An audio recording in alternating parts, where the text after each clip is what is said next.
Perempuan di rumah solat zuhur pada hari Jumaat. Mana lebih baik? Adakah lepas hari Jumaat atau lepas azan zuhur terus boleh solat? Dengar baik-baik. Orang puang, orang yang tak wajib Jumaat, boleh semayang zuhur bila saja masuk waktu zuhur. Tak wajib tunggu orang habis semayang Jumaat. Ngaruk belaka ni. Yang wajib tunggu habis orang semayang Jumaat ialah orang yang wajib pergi Jumaat. Orang yang wajib pergi Jumaat, orang dah habis pergi semayang Jumaat, dia pergi semayang zuhur dah, tidak sah. Faham? Kerana dia wajib pergi juga ke Jumaat. Faham tak? Orang yang tak wajib Jumaat, perempuan wajib tak semayang Jumaat? Maka dia nak semayang zuhur bila masuk tu zuhur. Faham? Orang bang, sah dah semayang. Orang musafir wajib tak semayang Jumaat?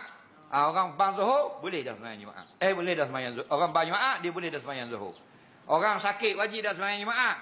Tak wajib. Bila orang bang Jumaat, boleh dah semayang zuhur. Faham? Okey? Faham lagi?